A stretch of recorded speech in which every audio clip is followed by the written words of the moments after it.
যারাই দেখবেন ইমান বেচা খায় তারাই বলে সমাজ ঠিক হলো না। কেমনে ঠিক হবে? ওই যে সেই সময় 500,000 টাকার কাছে নিজে ইমানটা বিক্রি করে দিয়েছিল, একটা ভালো মানুষ ছিল, ওই ভালো মানুষটাকে তুমি তোমার অধিকার প্রয়োগ না করিয়া টাকার কাছে বিক্রি হয়ে খারাপ মানুষটার চেয়ারে বসাইছো।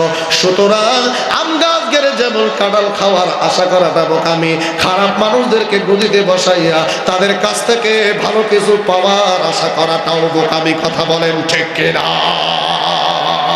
দেখলাম কত নেত্রী নেতা মিঠা মিঠা বললো কথা, দেখলাম কত নেত্রী নেতা মিঠা মিঠা বললো কথা, নিজের কাজে ব্যস্ত তারা, তোমায় দেখার সময় নাই।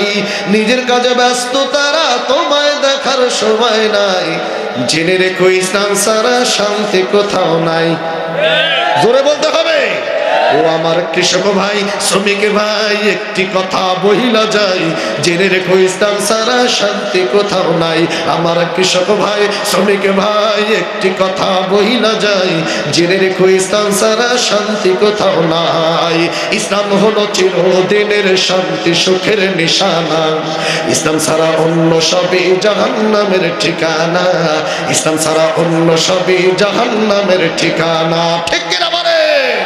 এই জন্য বাজার ইমানটা পরিপূর্ণ করে নেন, নামাজ পড়েন, কলবটা ঠিক করেন, নামাজ পড়েন, হারাম থেকে বেঁচে থাকেন। কারণ সমাজে এমন অনেক নামাজি থাকে, অনেক ইমানদার পাওয়া যায় যারা দেখবেন 10-20 বছর ধরে নামাজও পড়ে, কিন্তু নামাজি বহুকাল ধরে নামাজ পড়ে, কিন্তু কলবের ভেতরে হিংসা আর অহংকার দিয়ে ভরা। কথা কন না কেন আপনারা? নামাজও পড়ে আবার পরের ক্ষতিও করে বেড়ায়, লোক আছে না নাই? প্রতি বছরে বছরে হজ করে আসে, উমরা করে আসে। আমার ভাইয়ের অথচ হাজী সাহেবের পিছনের দিকে তাকান না কেন? নিজের ভাই ভাইস্তা যারা আছে এতিম হওয়ার কারণে তাদের সম্পদগুলো জোর করে মাইরে খাচ্ছে, ভাগ করে ভাগটা করে খাচ্ছে। নিজের যে বোন আছে, বিয়ের সময় মা বাবা মারা গেছে দেখে বিয়ের সময় বিয়ে দিয়ে পার করছে, বোনের হকটা দেয় নাই, বছরে বছরে উমরা করে আসে। কথা বলেন না কেন?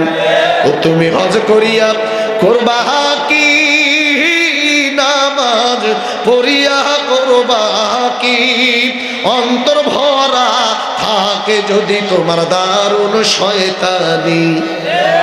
জোরে বলতে হবে, ঠিক কিনা?